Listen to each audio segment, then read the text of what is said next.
This happened on New Year's Eve, a few years back, when I was living in a small town in northern Michigan. I'd been invited to a friend's cabin, about an hour away, deep in the woods near Lake Superior. The plan was simple: ring in the new year with a few buddies, some drinks, and a bonfire. I didn't mind the drive. I've always liked the quiet of those winding, snow-dusted roads. It was just me, my old pickup truck, and a playlist to keep me company. The forecast said clear skies, but up there, you never really know what's coming. I left around dusk, figuring I'd get there by 7. The roads were empty, lined with skeletal trees and the occasional deer crossing sign. About halfway in, the sky started to darken faster than I expected, and a light snow began to fall. Nothing heavy, just enough to dust the windshield.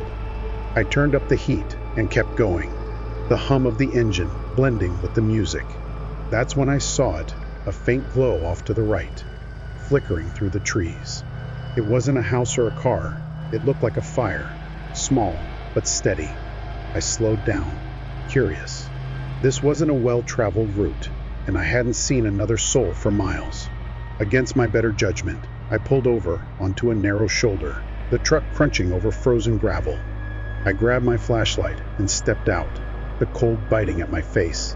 The snow was picking up now, swirling in the beam of light as I trudged toward the glow. It didn't take long to find it a campfire, crackling in a small clearing, surrounded by a ring of stones. There were no footprints, no tire tracks, just the fire burning like it'd been tended all night. I called out, figuring someone might be nearby. "Hello? Anyone here?" My voice echoed off the trees, but there was no answer, just the wind whistling through the branches. I should have turned back then, but something about the scene pulled me in.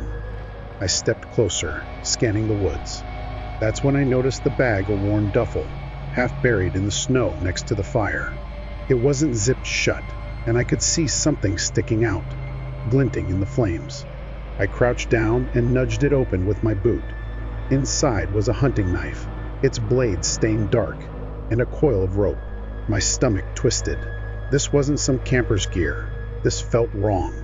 Before I could process it, a branch snapped behind me loud, deliberate, like a foot crushing through the underbrush. I spun around, flashlight shaking in my hand, but the beam caught nothing but snow and trees. "Who's there?" I shouted, my breath fogging in the air. Another snap, closer this time, from the opposite direction. My heart slammed against my ribs. I wasn't alone out here. I backed toward the fire, clutching the flashlight like a weapon, when I heard it, a low, guttural laugh rolling through the darkness. It wasn't friendly. It was the kind of sound that makes your skin crawl. I bolted for the truck, snow crunching under my boots, the laugh chasing me through the trees. I didn't look back. I couldn't. My hands fumbled with the keys as I yanked the door open and threw myself inside. The engine roared to life, and I peeled out, tires spinning on the icy road. In the rearview mirror, I saw them, two figures stepping out from the tree line, silhouetted against the fire's glow. They didn't move, didn't chase. They just stood there, watching me go. I drove faster than I should have, the truck fishtailing on the curves. My phone was dead, no signal out there anyway, so I just kept going, praying I'd make it to the cabin.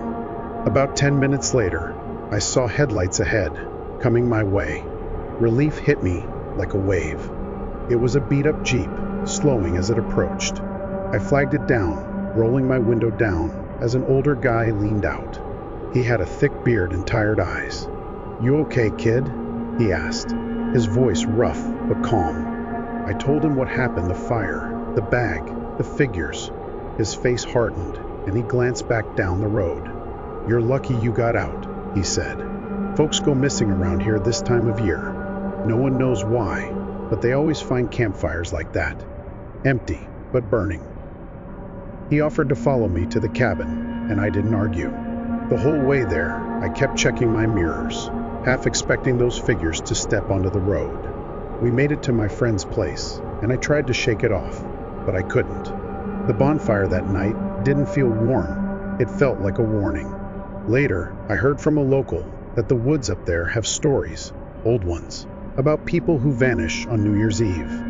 lured by lights in the trees. I don't know what I stumbled into that night, but I haven't driven those roads since. And every New Year's, when the clock strikes midnight, I swear I can still hear that laugh, echoing in the dark.